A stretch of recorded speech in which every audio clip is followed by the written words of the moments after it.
de uma mensagem que Emmanuel trouxe, e o título dessa mensagem é Produzimos. Então, para a gente poder entender o que ele está falando, eu vou ler para vocês, né, a mensagem dele, e depois de ler a mensagem, para a gente familiarizando, a gente vai discorrendo sobre isso, tá bom? Então, a mensagem diz o seguinte, ele inicia com uma citação do Evangelho de João, em que Jesus diz, permanecei em mim, e eu permanecerei em vós. Como não pode o ramo produzir fruto de si mesmo, se não permanecer na videira, assim nem vós o podeis dar, se não permanecerdes em mim. Isso está em João, capítulo 5, versículo 4. Aí, irmão, sobre essa citação, está no Evangelho de João, ele vai discorrer, vai dizer o seguinte, produzimos. Tudo que é alguma coisa produz algo. Elementos considerados desprezíveis estão fazendo isso ou aquilo. Pedras produzem aspereza. Espinhos produzem lacerações.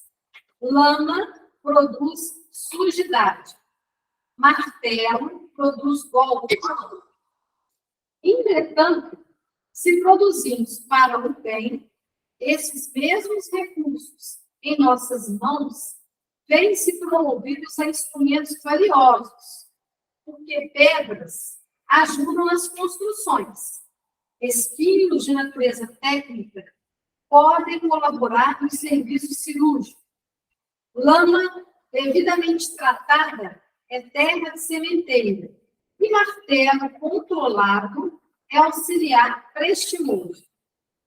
Cada criatura, desse modo, produz conforme os agentes em que se inspira. Os seres mais lastimáveis, ainda que não queiram, estão produzindo sempre. O delinquente produz o desequilíbrio. O viciado produz o desregramento. O vicioso produz a miséria.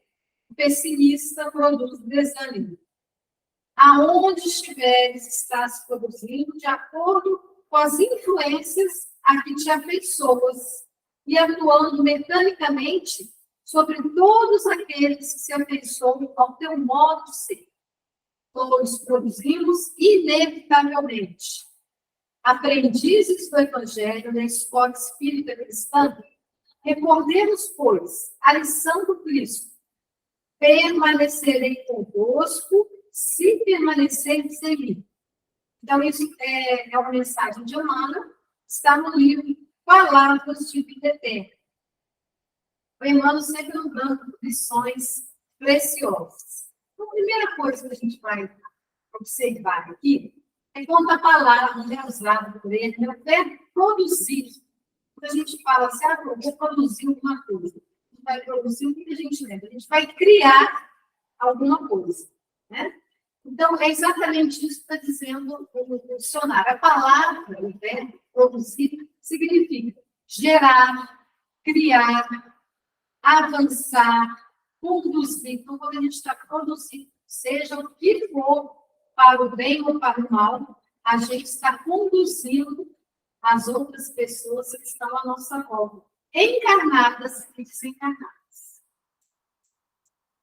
E nós vamos nos lembrar também, essa questão, a palavra produzir, se ela nos remete à criação, o que isso vai lembrar da gente? Quem é o ser que cria? Apenas Deus. Deus, ele vai criar os mundos, ele vai criar as galáxias, né? Os sistemas planetários, vai criar os espíritos. Porém, nós sabemos, de acordo com os ensinamentos de André Luiz, que nós somos co-criadores. O que significa ser co-criadores? A gente, na medida das nossas possibilidades, vamos ajudando ao Pai, Deus, na cocriação. Ou, por exemplo, o exemplo mais famoso que nós temos é Jesus. O que o Espiritismo nos diz acerca de Jesus? Primeiro, dizendo que é o Espírito mais perfeito que a Terra já conheceu. E também a obra espírita nos vai mostrar que Jesus e os Espíritos, tão perfeitos quanto ele, e até mais evoluídos ainda, eles são co-criadores de Deus. Porque como que Jesus se tornou o governador espiritual do nosso planeta? Não é esse o título que ele tem? O Espiritismo de nós?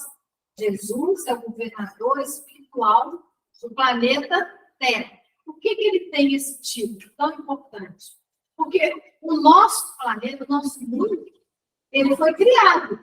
Ele não existia desde sempre. O que existe desde toda a eternidade é Deus. Então, Deus vai criando os elementos do universo, espíritos muito avançados, superiores, perfeitos como Jesus, vão fazer o quê? Vão tomar esses elementos do universo e vão vão produzir mundos como o nosso planeta Terra. Aí você fala assim, nossa senhora, como é que será que Jesus fez? Será que ele tinha uma ferramenta, ou mais de uma ferramenta para criar o nosso planeta? Não, vai criar pelo pensamento. Os espíritos superiores, a criação que eles fazem é de um nível tão elevado que eles não vão utilizar, como o Emmanuel fala aqui, né? Ferramentas ou martelo, por exemplo, que ele dá aqui. Isso tudo vai ser feito pelo pensamento. A colônia Nosso Lar, todos nós já ouvimos falar, pelo menos, de Nosso Lar, mesmo? Então, quem lê o livro Nosso Lar, quem conhece a história, sabe que Nosso Lar é uma cidade espiritual. Alguns já viram até o filme também, inspirado no livro. E essa cidade espiritual, ela vai ter espíritos que vivem, né, nessa colônia espiritual, que trabalham, que estudam, que se relacionam, assim como existe aqui no nosso planeta. Então, ao ler esse livro e outros que falam de várias cidades espirituais que existem, a gente vai ver que os espíritos desencarnados, ali, eles se agrupam por afinidade espiritual, mantêm as famílias espirituais, os espíritos ali estudam, trabalham, se preparam para as encarnações. Alguém já se perguntou como é que a colônia Nosso Lar foi enviada? Será que os espíritos encarnados chegaram e falaram assim, ó, aqui então a gente vai fazer a parte de Nosso Lar relacionada com as universidades? Né? Aqui a gente vai fazer departamento da reencarnação. Será que eles foram pegando tijolinhos? E tinha pedreiro no espiritual do Espírito? Não foi. É através do pensamento. Então, os espíritos elevados que estão em Nosso Lar, como, por exemplo, Clarencio, dentre outros, através do pensamento, vão organizando aqueles elementos fluídicos que existem no mundo espiritual e, pelo pensamento, eles vão construindo essa cidadela espiritual. Então, assim, Jesus também, com os seus ajudantes, né, desse teor tão elevado, foi organizando esses elementos que estavam no universo, e através do pensamento, e outras elaborações que a gente não pode ter nem ideia. Né? A gente só vai ter ideia de como isso aconteceu no dia que a gente chegar no nível desses espíritos. Mas a informação que a gente tem é isso. Pelo pensamento, eles vão organizando, e até que os elementos criados por Deus, depois, vão ser organizados para que o nosso planeta Terra fosse criado. Né? Quanto tempo se demorou, a gente não sabe. Mas essa é uma das obras que espíritos como Jesus vai co-criando com Deus, vai co-produzindo com Deus. Então, como o Emmanuel nos informa aqui, desde os seres mais elevados até os seres mais inferiores, todos nós produzimos. A questão é, qual é a produção que cada um de nós está fazendo? É uma produção que vai ajudar as outras pessoas? É uma produção que vai prejudicar? Porque no nosso planeta Terra, por exemplo, nós sabemos que muitas pessoas estão produzindo atualmente, mas produzindo o quê?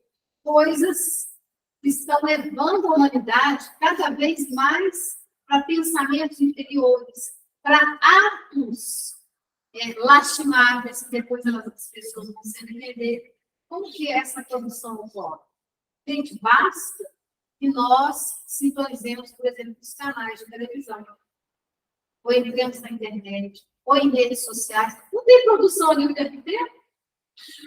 Se você vai entrar em um canal de televisão pelo YouTube, por exemplo, você pode entrar a hora que for, de madrugada, feriado, sábado, domingo, sempre tem uma produção ali, não tem?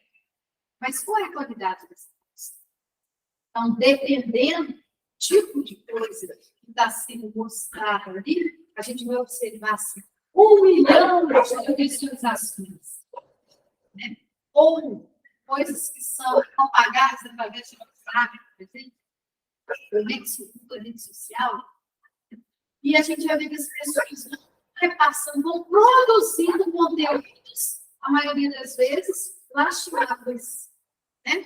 Aqueles conteúdos em que as pessoas estão, assim, rindo, debochando, ironizando, o que outras pessoas fizeram em momentos infelizes da sua vida. Então, a produção sempre vai acontecer. A gente tem que estar de olho nessa produção. E quando Emmanuel diz que tudo na natureza, tudo no universo produz, o que isso vai nos remeter? Vai nos remeter ao livro dos Espíritos. O que o livro dos Espíritos fala sobre o universo, sobre o nosso planeta? Existem 3 reinos na natureza. A ciência atualmente fala de 5 reinos, mas, na verdade, esses 5, né, esses outros 2, são, assim, consequência dos outros 3 primeiros reinos. Vamos ter esses 3 reinos que Kardec nos traz. Então, o reino mineral, o reino vegetal e o reino animal.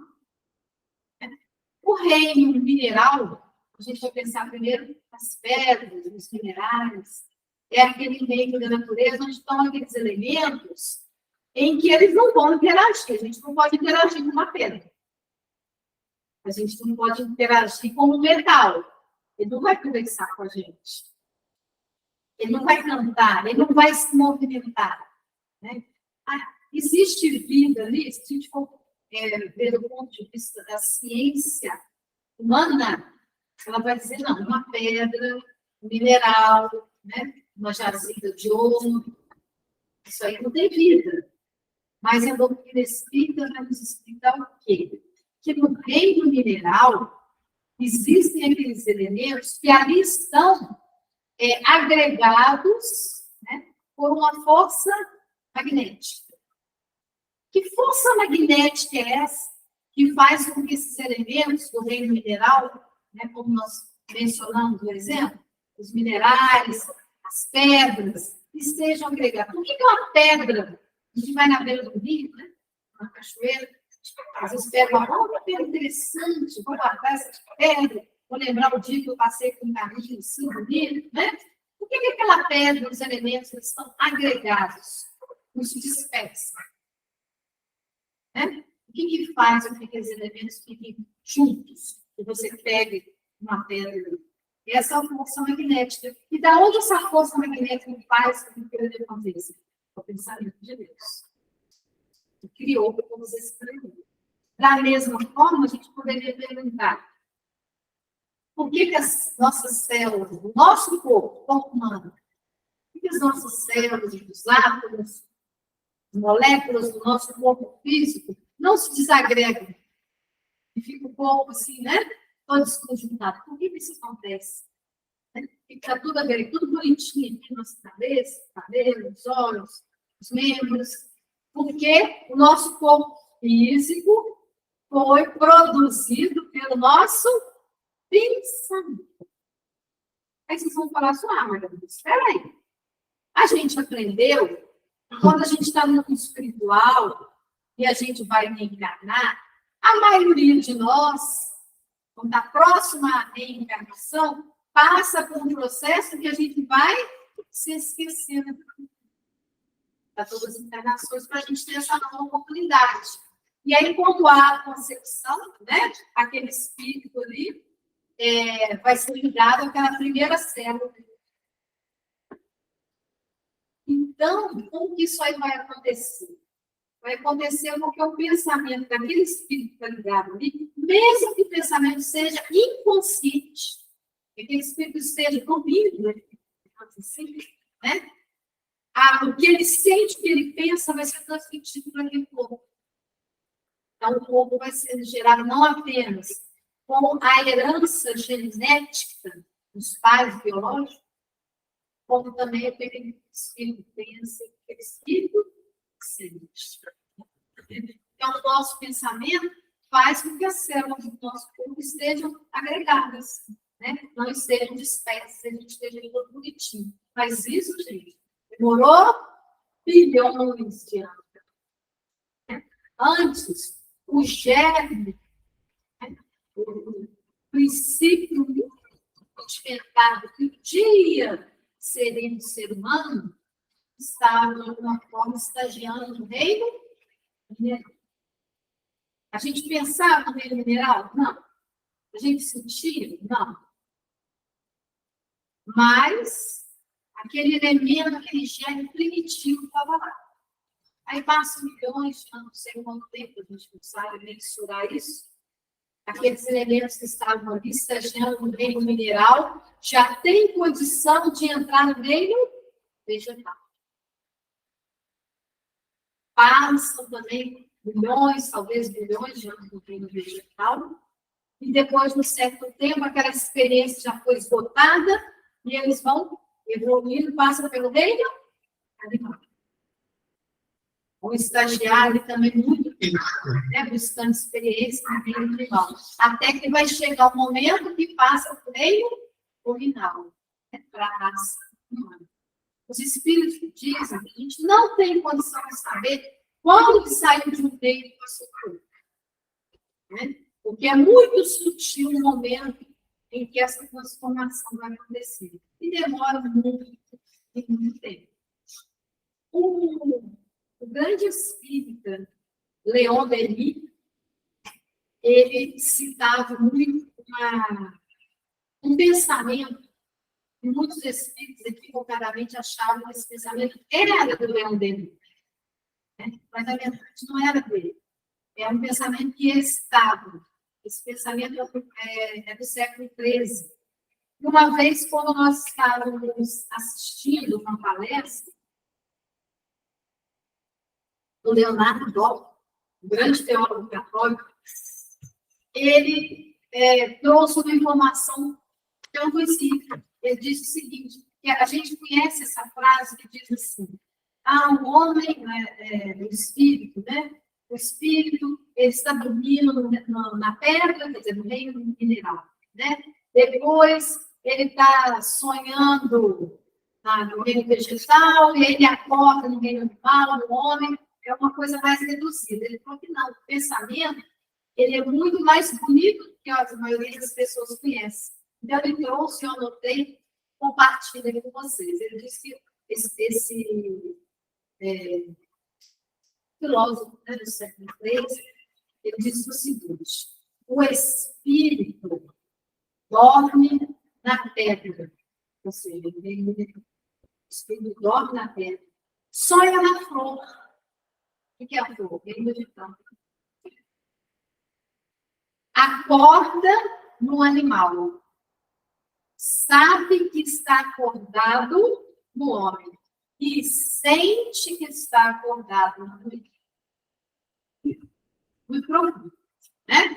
Então, quer dizer, vai cada hora num estágio maior dos reinos da natureza, ou seja, mostrando para a gente que o germe que um dia vai ser o espírito humano, ele vai começar lá no reino que a gente considera mais primitivo, até chegar aí, tá bom? Então, agora eu vou fazer o seguinte, eu vou pegar um pedacinho de cada parágrafo de cada frase. Eu já li para vocês na mensagem inteira do Emmanuel, e a gente vai falando um pouquinho sobre isso. Tá? Então, o Emmanuel continua dizendo: pedras produzem aspereza. Então, a pedra, a gente não está falando dela hoje, normalmente a gente pensa assim, a pedra serve para quê? Isso é uma pedra. Para mim, não vai ajudar nada, não serve para nada. A gente vai no mercado e compra pedra, tá? A não ser que a gente vá construir uma casa, né? Ou aqui o nosso centro espírita, a gente, e vários outros prédios, a gente vai utilizar aqui as mais variadas pedras. A piscina não vai precisar que haja pedra em volta da piscina, principalmente uma pedra áspera, para evitar que as pessoas caem e se machuquem ali. Então, até a pedra que produz a aspereza, quando a gente vê essa palavra aspereza, a gente pensa assim, aspereza é uma coisa que quero. A gente vai pensar numa pessoa que também é mais áspera, né? Pessoa que não é muito educada. Mas a pedra que produz aspereza, ela vai ajudar na nossa vida. Como eu mencionei, as nossas casas, os prédios, as escolas, todas as construções que precisam de pedra para estar ali servindo à humanidade. Emmanuel continua dizendo: espinhos produzem lacerações. Isso que a primeira coisa que a gente pensa na rosa, né? Uma coisa tão bonita, tantas rosas lindas, não tem espinho que vai ferir a gente. Mas aquele espinho, ele tem uma razão de estar ali naquela planta. O que os cientistas vão nos explicar?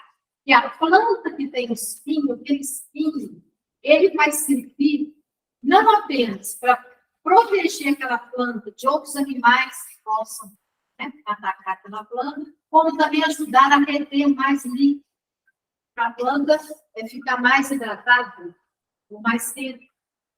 Né? Então, o espinho vai ter a sua razão de ser na natureza.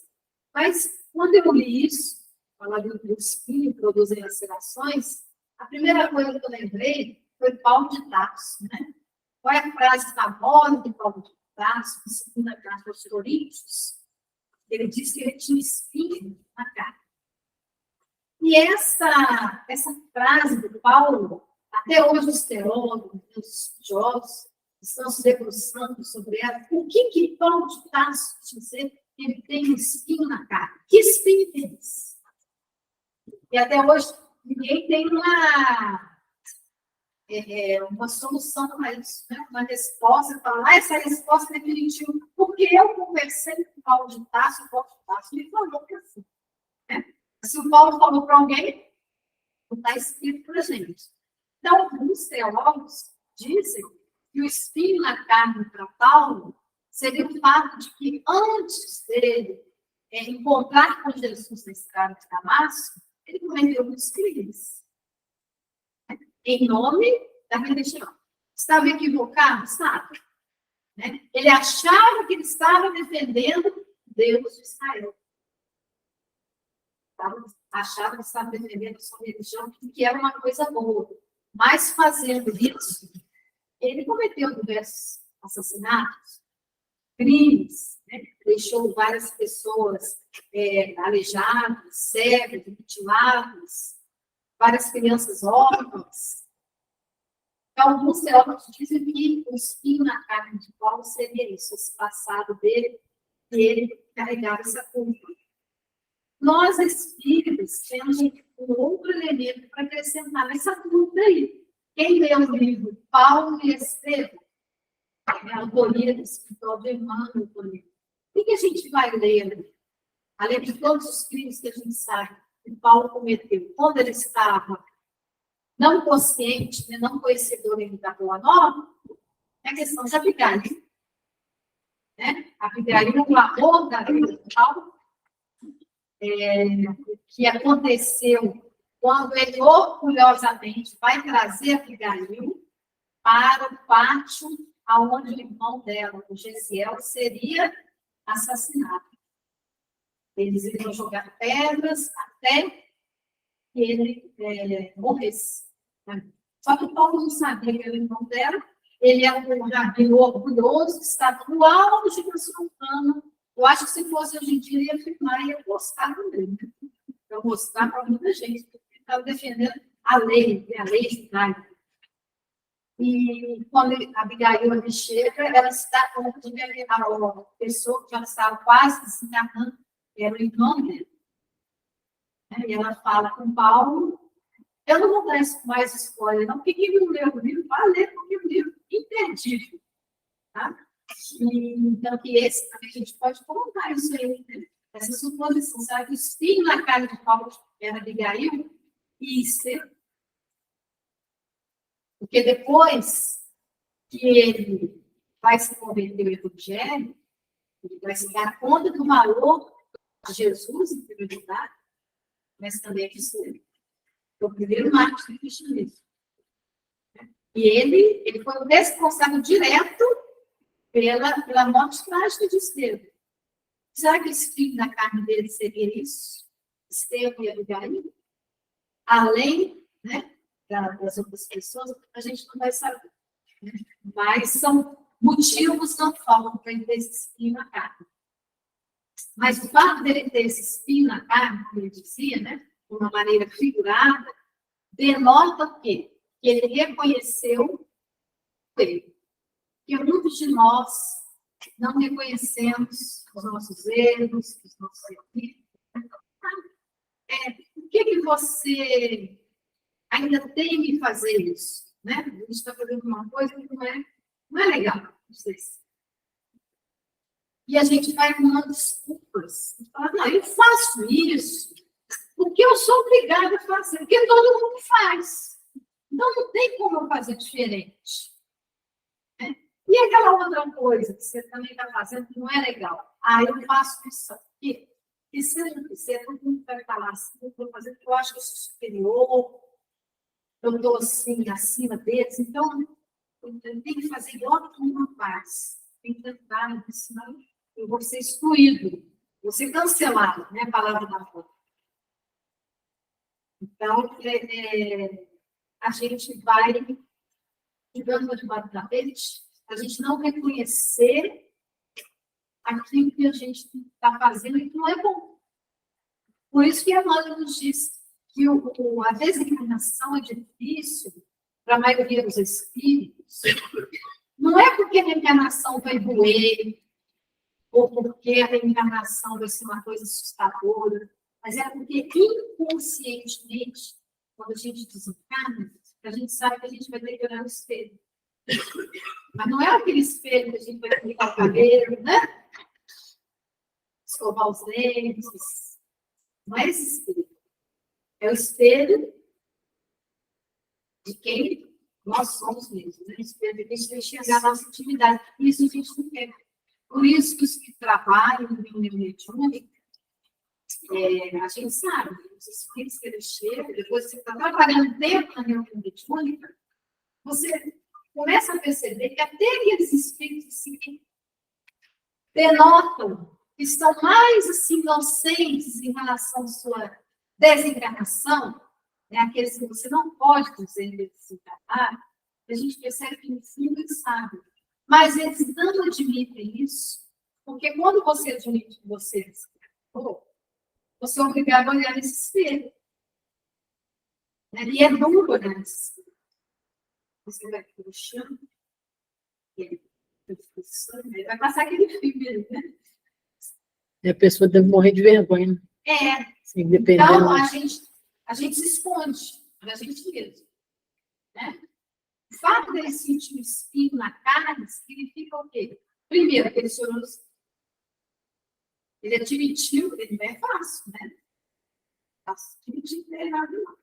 Ele põe a opção de desculpa ali, né? Eu errei, mas eu errei. Eu deixei o copo cair, mas eu deixei o copo cair, sabe por quê? Porque você me deu um susto. Porque se não fosse você que me deu um susto, eu não deixava o copo cair, né? Assim, muitas coisas. Né? Então, ele se olhou no espelho. Ele se olhou no espelho e entendeu e falou, eu errei isso. Joana de Ângeles diz, né? Os passos que tem para a gente realinhar os nossos caminhos equivocados. Primeiro é reconhecer. Estou errado. É o diagnóstico, né? A gente fala. Errei. O segundo passo é o quê? O arrependimento. Porque se você reconhece que você errou, se você sabe que você está errando, mas você não tem emoção, você está numa doença chamada psicopatia. Né? Eu estou errando. Eu estou ferindo o meu irmão. Você sente alguma coisa desse? Essa forma de empatia e continuar ferindo, né? Revela graus variados de psicopatia. Então, se você se arrepende, significa que você se importa. É você e o outro. Mas só isso basta? Não. Aí vem o quê? A reparação. Né? Então, esse espinho na carne demonstrava que ele reconheceu ele, que ele arrependeu, que ele estava reparando. Bom, Emmanuel continua dizendo, né, sobre as coisas da natureza que produzem. Ele falou dos espinhos, as pedras, vai falar da lama.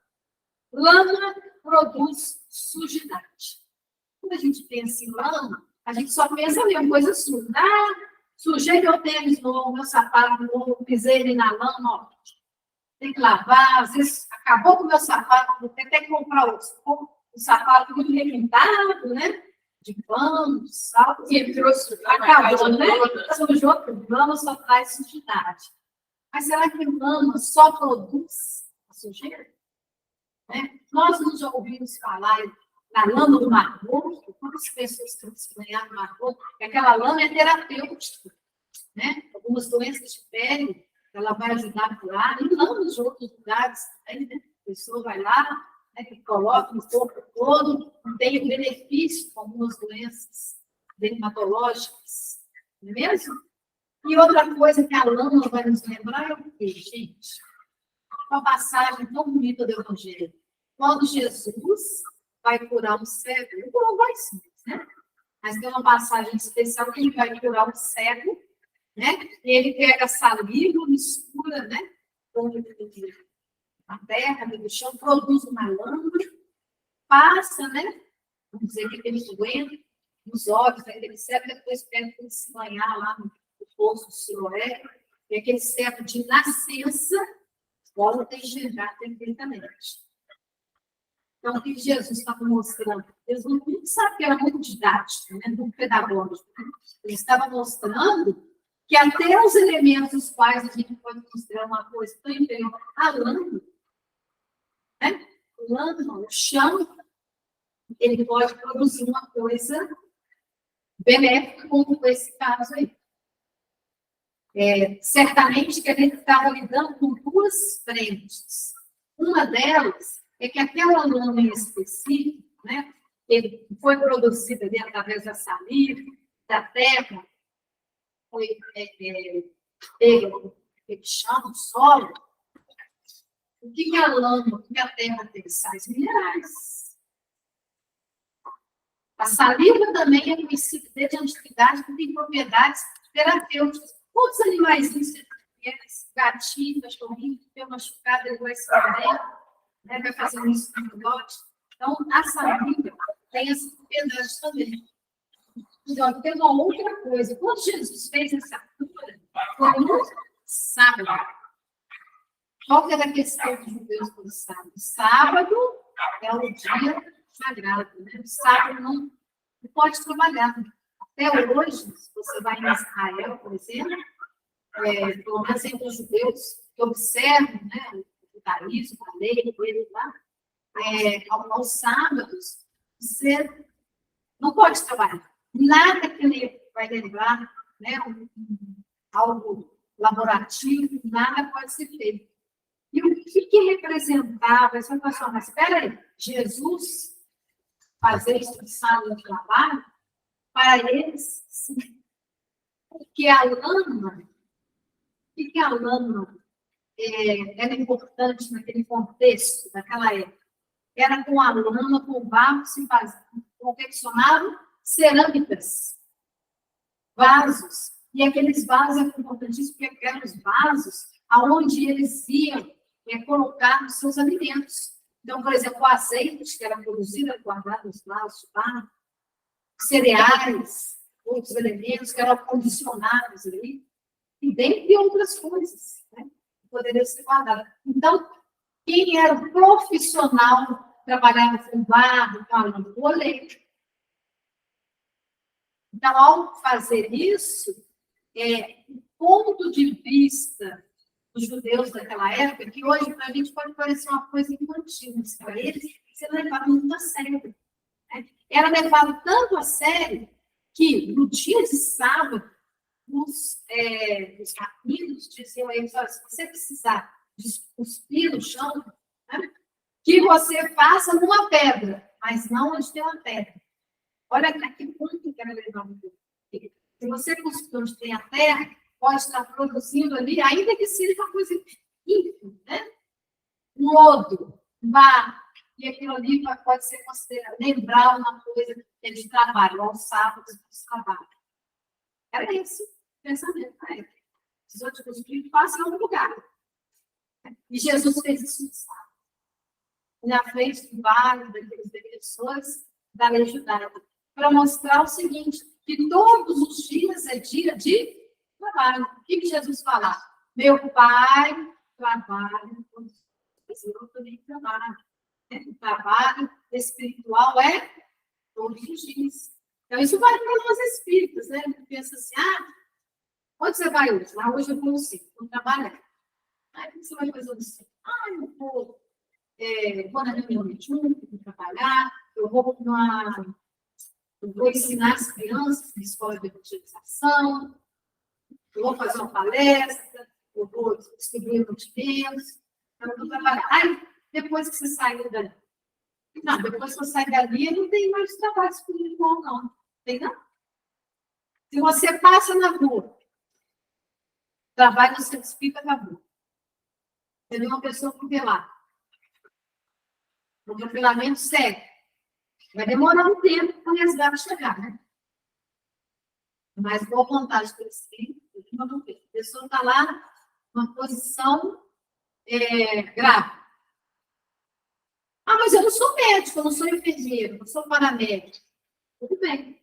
Você não pode parar discretamente e fazer uma oração, porque quando você faz oração, aqueles fluidos que você tem são aproveitados pelos espíritos superiores para ajudar aquela pessoa que está ali, mesmo que seja um sinal. Aí tu vai precisar mais ainda. Né? A gente está fazendo um trabalho espiritual a qualquer momento. Mas eu não sou médico. Você é médico? Basta você orar. Você orando, você está ajudando aquela pessoa com o algum momento. Né? Bom, vamos caminhando aí. E agora eu continuo dizendo sobre todas as coisas que produzem na natureza. Ele vai falar do martelo.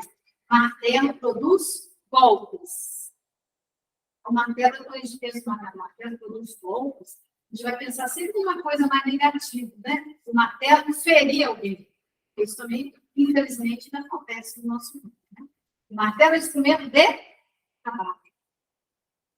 Esse prédio aqui que nós estamos, certamente, para ser construído, para ser erguido, precisou de martelo, né? Em um momento, martelo foi usado para diversas situações, mas foi usado para produzir algo de bom. Uma casa que serve para as pessoas morarem, ou serve como ser espírita, mas enfim, vai ser utilizado pelo ser humano. É uma ferramenta que vai ser bem usada. E aí a Emmanuel continua dizendo: entretanto, se produzirmos para o bem esses mesmos recursos, quais recursos? Aqueles recursos que ele vem nomeando aí, né? Os espinhos, a lama, a pedra, o martelo. Emmanuel diz que esses recursos bem produzidos são promovidos a instrumentos valiosos, porque as pedras ajudam nas construções. Os espinhos de natureza técnica, ou seja, as agulhas, né? podem colaborar no serviço cirúrgico. Ninguém gosta de levar uma olhada, né? Tem que tomar injeção. Ninguém gosta. A gente precisa. Dependendo da situação, da sua saúde, é um espinho, né? Mas é veneno. Lâmina devidamente tratada é terra de sementeiro. E martelo controlado é auxiliar prestimoso. Cada criatura desse modo produz conforme os agentes em que se inspira. Quando ele diz cada criatura, ele não está falando de pessoas, ele cada criatura. Então, até o animal também vai depender da produção daquele animal. Os seres mais lastimáveis, ainda que não queiram, estão produzindo sempre. O delinquente produz o desequilíbrio. O viciado produz o desligramento. O preguiçoso produz a miséria. E o pessimista produz o desânimo. Ele vai listar, né, 4 coisas ruins para nós. O delinquente, quer dizer, o crime, o vício, a preguiça e o pessimismo. Tudo isso é produzido por nós. Quando a gente mencionou, alguns minutos atrás, esse nosso lado, o espírito Clarencio não vai produzir mais crimes, vícios, preguiça, nem pessimismo. Ele já produziu encarnações bem recuadas. Agora ele não vai produzir isso. Agora ele já está em outro nível. E a mãe continua ensinando. Onde estiveres, estarás produzindo, de acordo com as influências a que te afeiçoas. Ou seja, quem você vai sintonizar. E atuando mecanicamente sobre todos aqueles que afeiçoam ao seu modo de ser. Atuando mecanicamente significa o quê? Automaticamente. Por exemplo, nós aqui estamos, né, nesse encontro de hoje, muitos de vocês não conheço, mas se eu estiver pensando só em coisas deprimentes, e alguns de vocês também pensarem em coisas deprimentes, mesmo que a gente não se conheça, mesmo que a gente não converse um pouco, aquela matéria mental vai ser alimentada um pelo outro. Então, se eu cheguei aqui, quando estou com um grau de depressão X, né, ao estar junto de outras pessoas, mesmo que não verbalizando isso, eu saio com 2x ou 3x depressão a mais, e transmito isso para outras pessoas também. Todos produzidos inevitavelmente. Aprendizes do Evangelho de escola espírita cristã. Recordemos, pois, a lição do Cristo. Permanecerei convosco sem permanecer em mim. Permanecei em mim, e eu, Jesus, permanecerei em vós.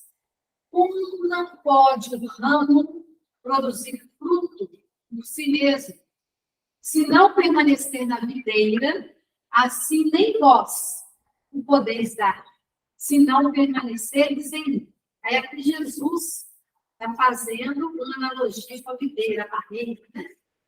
Produz uvas. Por que ele usou a videira? É muito interessante essa comparação, muito bonita. Quando Jesus está falando sobre isso, a gente sabe que no Antigo Testamento, também no Novo Testamento, quando se fala em videira, está se falando sobre o povo de Israel. A videira, de uma forma simbólica, representa o povo de Israel. Mas como nós já aprendemos, com Gamaliel, uma frase de Gamaliel do Paulo Estevam, ele diz que, ao se falar em Israel, nós devemos entender Israel como a humanidade inteira. Então, a videira, simbolicamente, representa toda a humanidade. O que é a videira? A videira é aquela planta que vai produzir os cachos de... Mas ela tem que estar plantada no solo. A videira quem? Jesus está comparando a videira com ele mesmo. Então, as raízes da videira, essa planta, é Jesus. E a uva vai ser produzida pela videira se ela estiver, se esse ramo da uva estiver na videira. Se você arrancar aquele ramo, ele não vai produzir mais. Não é mesmo?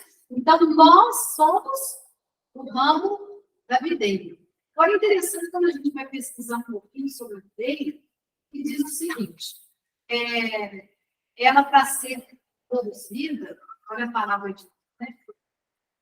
O ideal é que seja num clima de temperatura amena, entre 15 e 20 graus. O frio não vai ser bom para ela.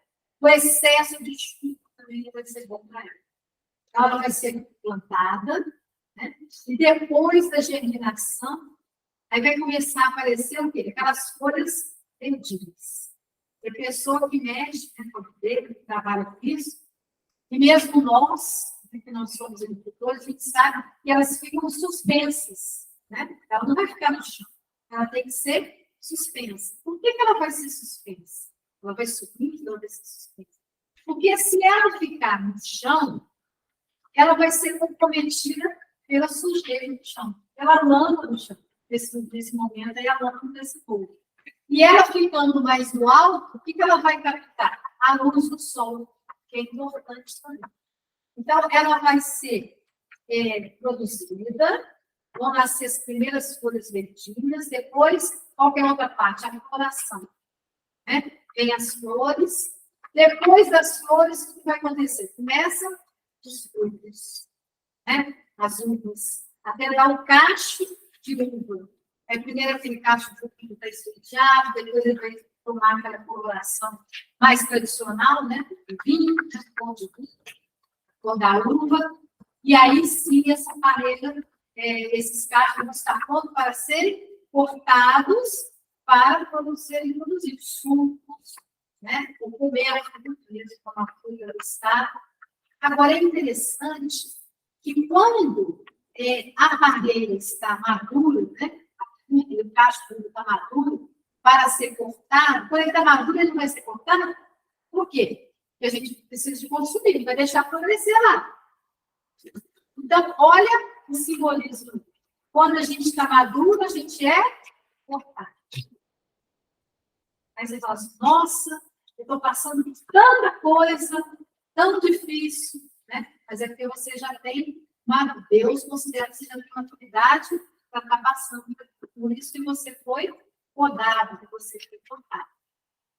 E as frutas, né, a videira mesmo, quando ela ainda está se transformando em uva, ela consome muito, né, da videira propriamente dita, da onde ela está inserida, o ramo da videira, né, ele vai consumir muito quando ele ainda não está amadurecido. Depois que essa uva está amadurecida, está pronta, né, para ser recolhida, aí ela não vai consumir tanto da videira. E aí, nesse momento, as raízes da videira vão crescer mais. Exatamente o que acontece com a gente. Quando a gente já tem mais maturidade, a gente está pronto para ser cortado, para ser cuidado. A gente já está mais maduro. E aí, com isso, com essas dificuldades, as nossas raízes crescem mais. Mas para que isso aconteça, para a gente ficar maduro, a gente não pode ter sair do campo. A gente tem que estar preso enquanto da videira. E a gente sabe que é o evangelho. E muitas vezes, quem trabalha com isso, apesar de ser uma parede está linda, está cheia, né? Ainda não está propriamente na época da maturação, ele corta algumas. Por quê? Porque estando cheia demais, ela pode impedir o crescimento de outras. Impedir que a luz chegue de uma forma correta. É o que acontece com a gente. E, às vezes, também, quando o ramo está muito pesado, né? Porque os cachos de uva vão crescendo, aí a videira, às vezes, tende a cair. O que o agricultor vai fazer? Tentar introduzir. Vai cair, se ela cair, ela fica onde? Na lama, no chão. Ele vai lá, levanta e coloca de novo no alto. E quem é esse que vai fazer isso com a gente? É Jesus. Né? Nós somos o ramo da barreira, né? Toda hora a gente está caindo. E a gente precisa dele de levantar. Porque se a gente fala assim, não, eu mesmo vou me desprender desse mal. Aí você não consegue. Você não vai dar tudo isso. E você desprendeu, você depende daquelas raízes, da seita, do caminho.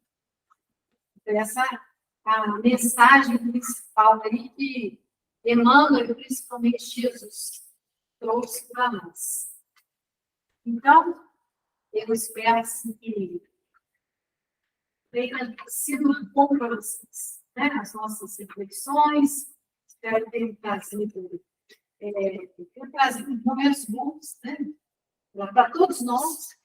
E agradeço o convite de estar com vocês. Tá? É sempre uma honra a confiança que a gente está tendo. Tá? Obrigada.